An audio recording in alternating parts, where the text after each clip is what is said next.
Pwede ba bilis-bilisan yung dalawa para kayo pumipili ng gulay, ano? Sandali lang naman ho, Mama. Hindi ba kayo makapaghintay? Hindi, dahil may mahalaga kaming pag-uusapan ng may-ari nito. May angal. Lola to, tuloy po kayo. Ay, Jomel. Halika Jomel. na. Bumalik na lang tayo sa susunod. Kahit tagalan yung pagbalik.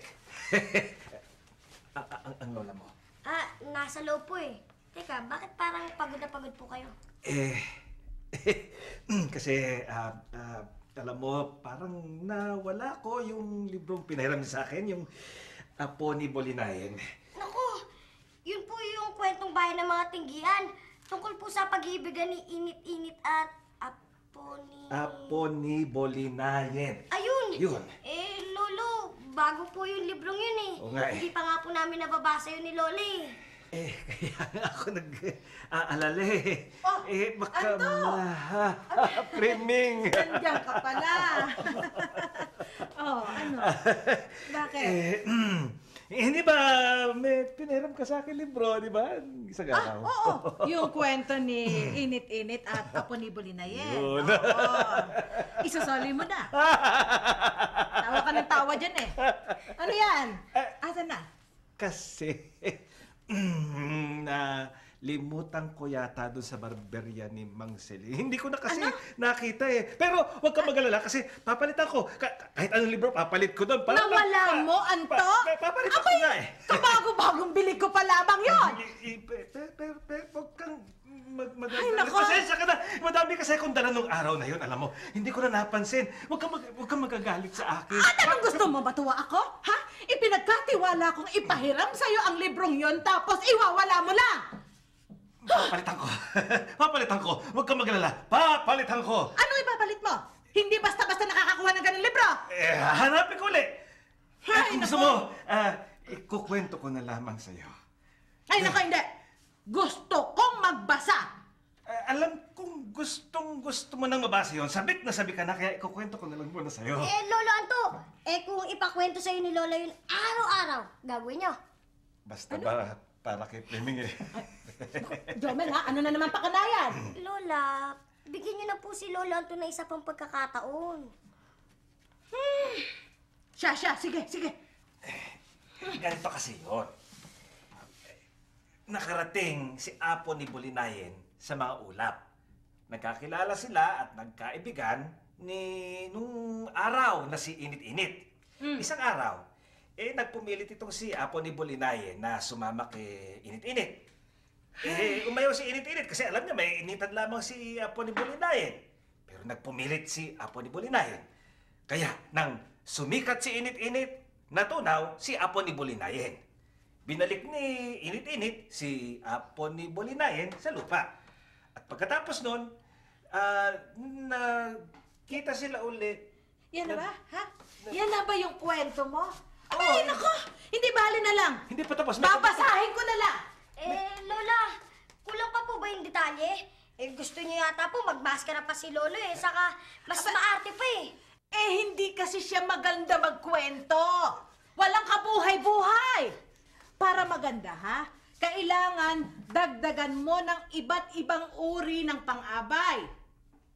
Iba't ibang uri ng pang-abay?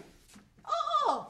Nakakatulong ito sa pagsasalaysay, yung iba't ibang uri ng pang-abay. Sasabihin mo kung saan naganap ang pangyayari.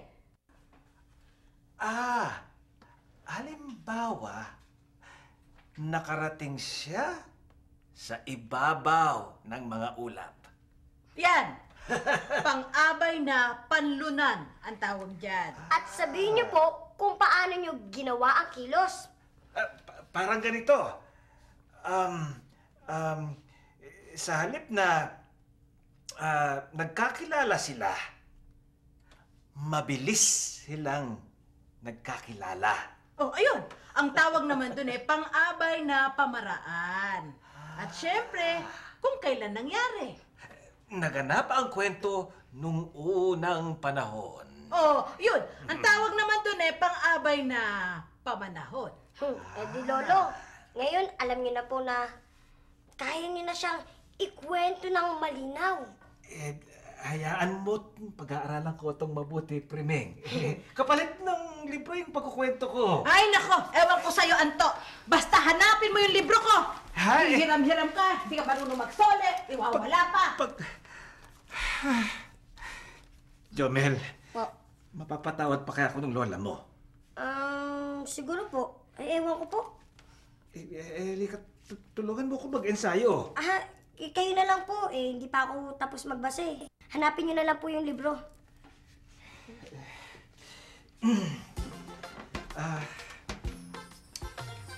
Nakarating siya sa ibabaw ng mga ulap. Doon sa lugar ni Init-Init. Mabilis silang nakakilala at madaling nag-ibigan.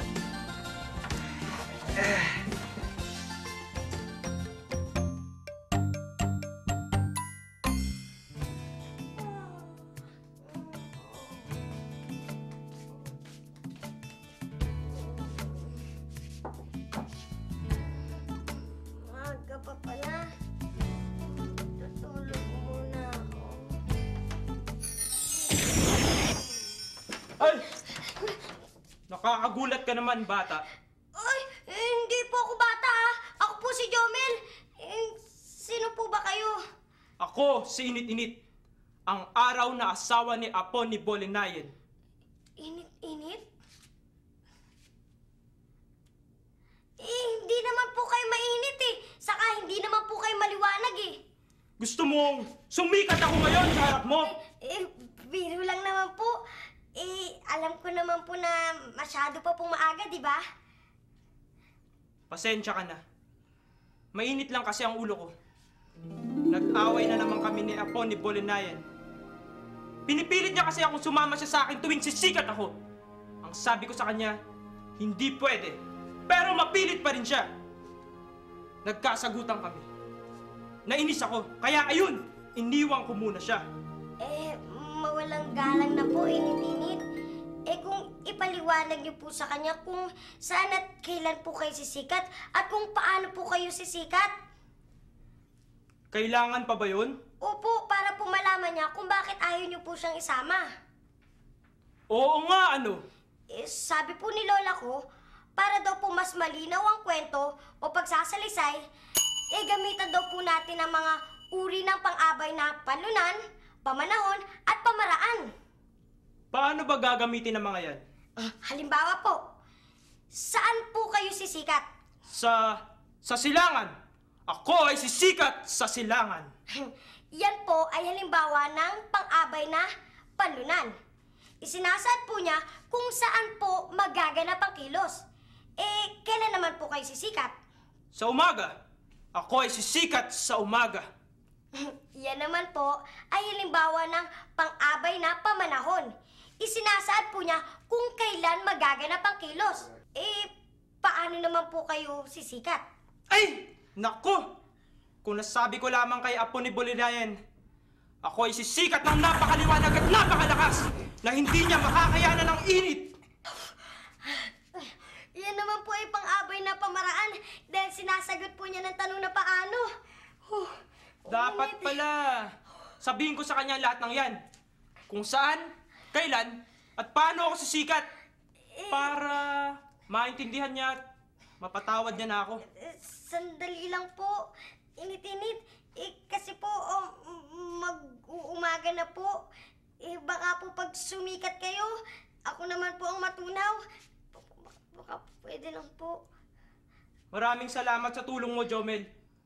Pupuntahan ko na si Apo ni Bolinayan ngayon. Pupuntahan ko siya sa langit. At sana, patawarin niya ako ng taus-puso. Sige, paalam. Init! Init!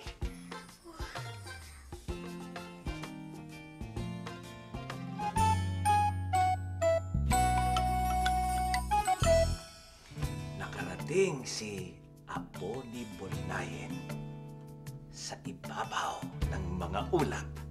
Doon, sa lugar ni Init-Init. Sila'y mabilis na nagkakilala at madaling nag-ibigan. Kinabukasan, pinilit sumama ni Apo ni Bolinayen kay init-init.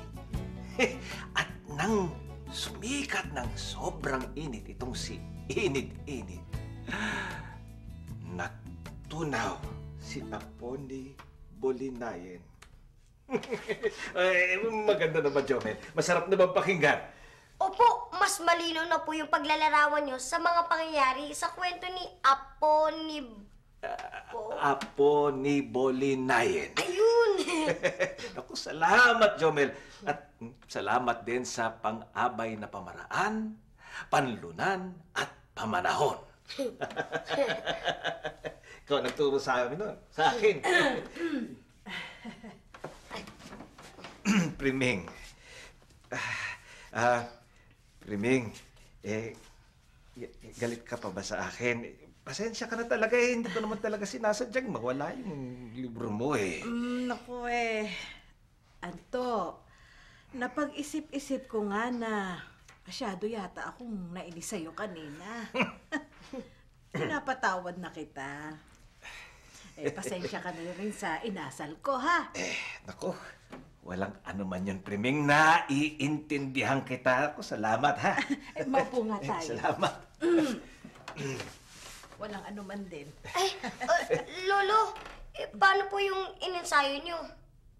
Ha? Oo nga pala.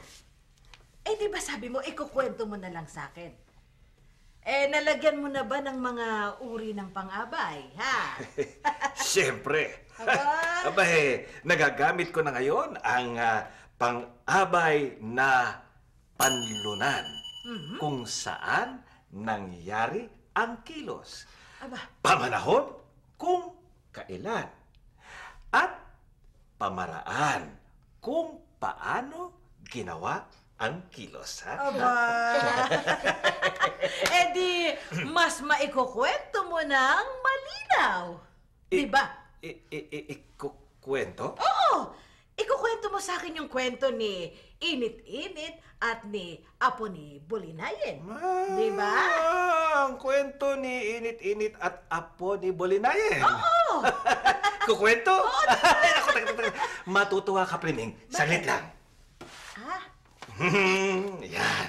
Ang kwento nila Init-Init at Apo ni Bolinayen. Ayun, nakuha mo rin.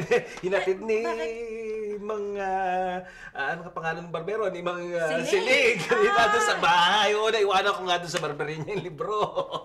Lolonto, paano po yung pagkukwento nyo? Oo, hindi ka na magkukwenta. Makukwento pa ako. Yung libro. Basahin mo na lang. Lolo, sige na po, magkwento na po kayo kasi merong gustong makinig ng kwento nyo. Di ba, Lola? Ay, hindi. Hayaan mo na, Jomel. Kung ayaw, huwag mong pilitin.